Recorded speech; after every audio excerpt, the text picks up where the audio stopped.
Hi, I'm Nyla. Today, I'm going to tell you my story.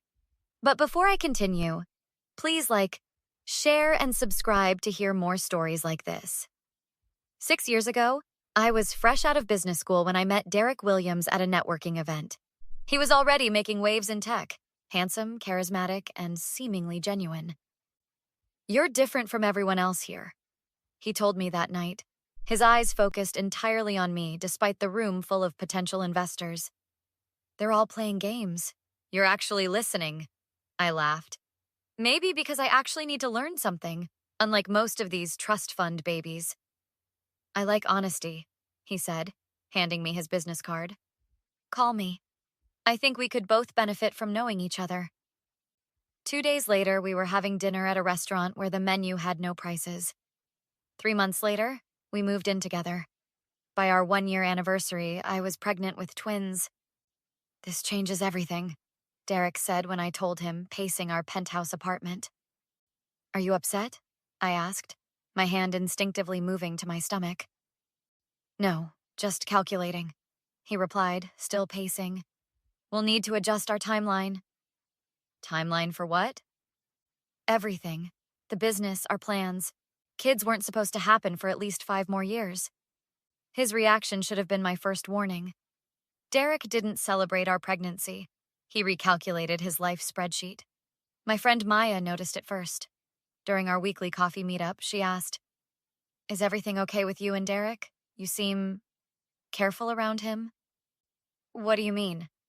I stirred my decaf latte, avoiding her eyes. "You check your phone every 5 minutes. Your face changes when his name pops up. That's not love, Nyla. That's anxiety." I shook my head. "He's just stressed about work. The pregnancy was unexpected." "And how's he treating you?" Maya pressed. "Fine, good. He's attentive." "Attentive or controlling? There's a difference." I changed the subject, but Maya's words stayed with me. The twins were born, Zara and Zion, and Derek was present but distant. He hired a night nurse without consulting me, scheduled the twins' pediatrician appointments around his meetings, and criticized my inefficient feeding schedule. When the twins were 8 months old, I found emails between Derek and his assistant discussing a condo purchase in another state. That night, I confronted him. "Are you planning to move without telling me?" I asked, trying to keep my voice steady as he worked on his laptop. He didn't look up. "It's an investment property." "Then why does your assistant's email mention setting up your home office there?" Derek finally looked at me. "You went through my emails?" "You left them open on the shared iPad. Answer the question." He closed his laptop. "I need a place to focus. This isn't working for me. The crying, the schedule disruptions. I can't think clearly here anymore." "These are your children, Derek, not schedule disruptions. And I'm providing for them, aren't I?" His voice hardened. "The house, the nanny, the private pediatrician. Who do you think pays for all that?" "I didn't ask for any of that. I asked for your presence, your partnership," I said, my voice breaking. "Do you even love them? Do you love me?" Derek stood up, his expression cold. "Love doesn't build empires, Nyla. I'm giving you and the twins something more valuable. Security." "Security without connection is just a gilded cage," I shot back. "And I won't raise our children in a cage, no matter how expensive it is." The argument escalated until Derek packed a bag and left. The next morning, his lawyer called. Derek wanted a separation. 2 weeks later, I was served divorce papers claiming I was emotionally unstable and financially irresponsible. He was seeking primary custody of the twins. "He can't do this," I told my sister Keisha over the phone, trying not to wake the twins during their nap. "Oh, but he can," Keisha replied.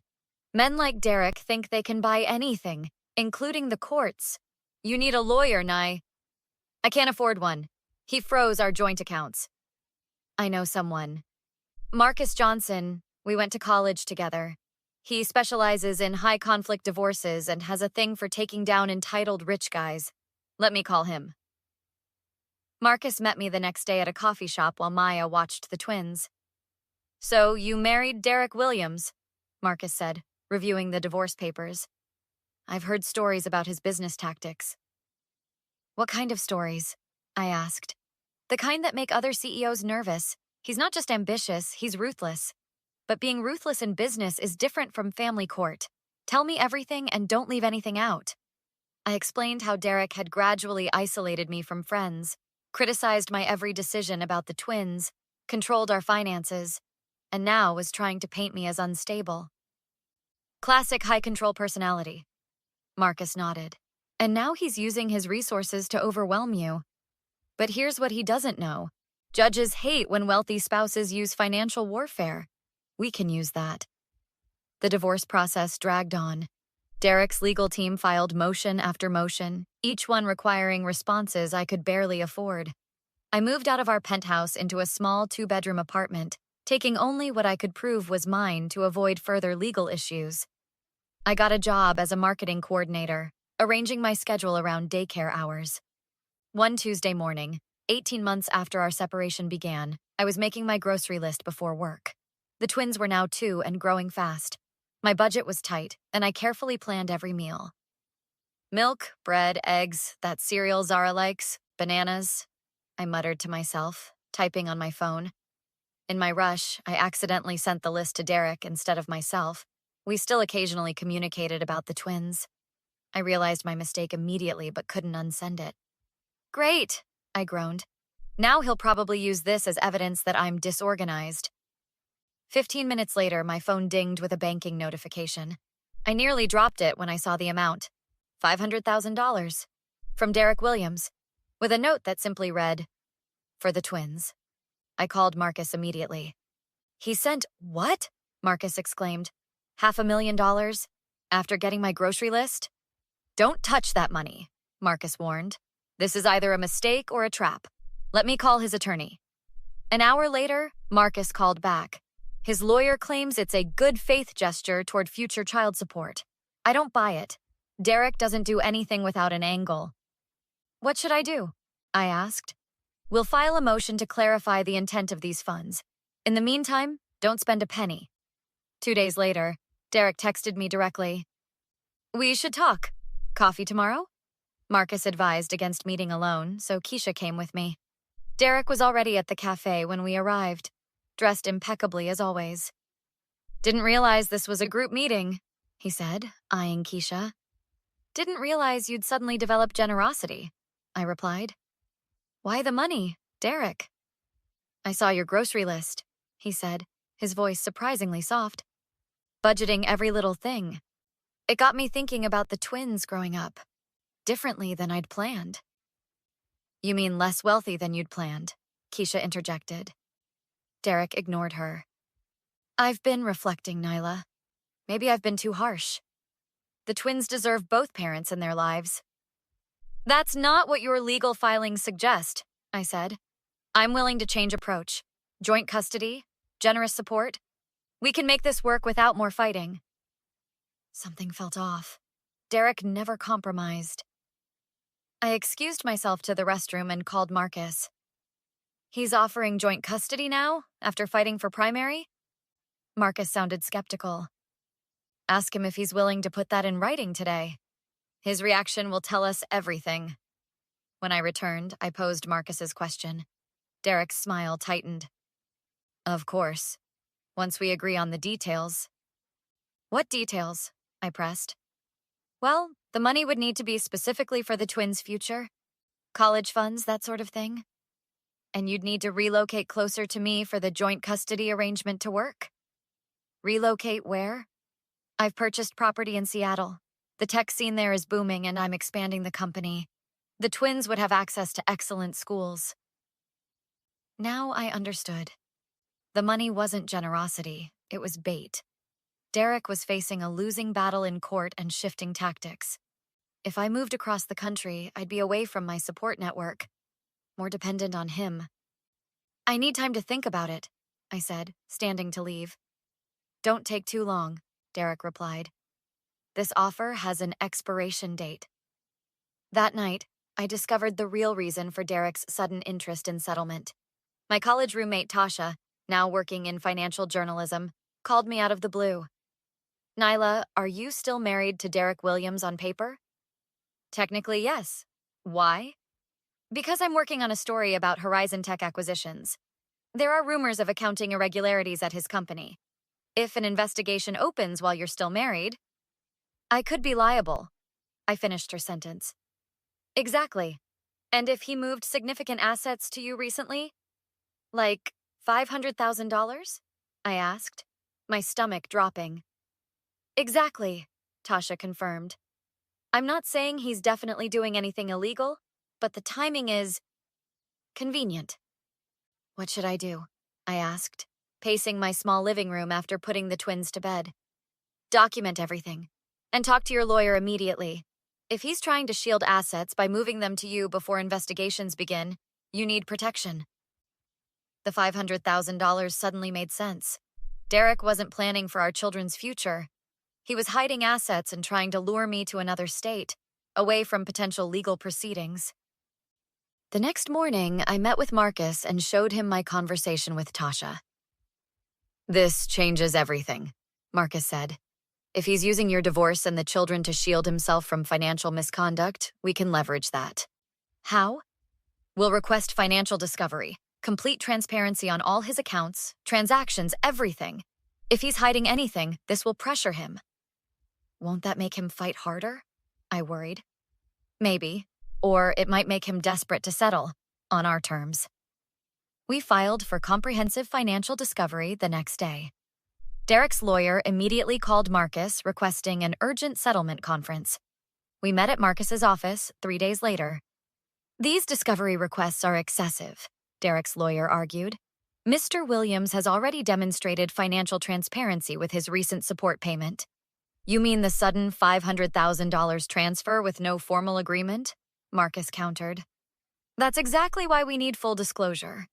Unless there's something Mr. Williams is concerned about us finding. Derek, sitting silently until now, leaned forward. This is unnecessary. I've made a generous offer. Joint custody, financial support.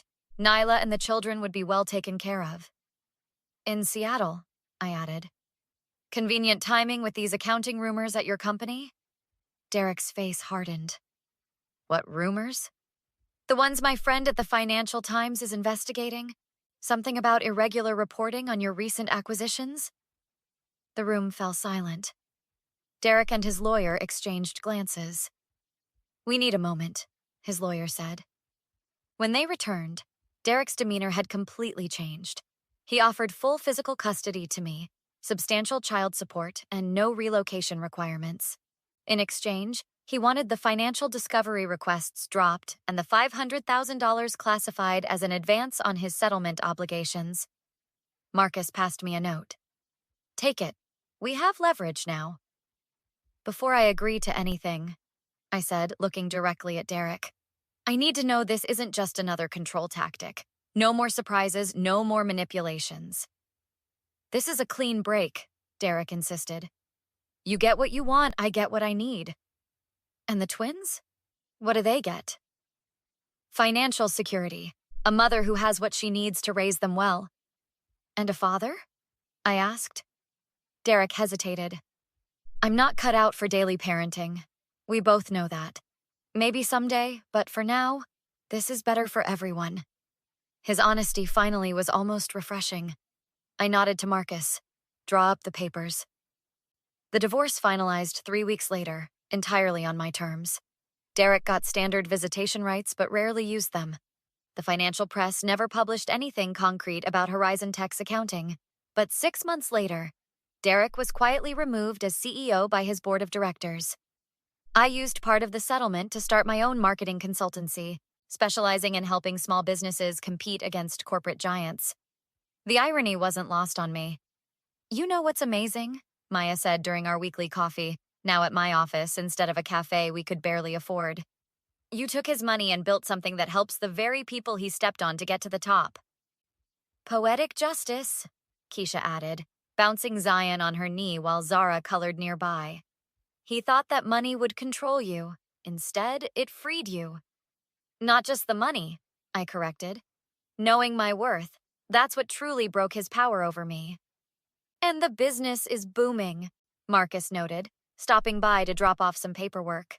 3 new clients just this month, right? I nodded. Small businesses fighting against predatory corporations. Turns out there's a real market for David versus Goliath stories.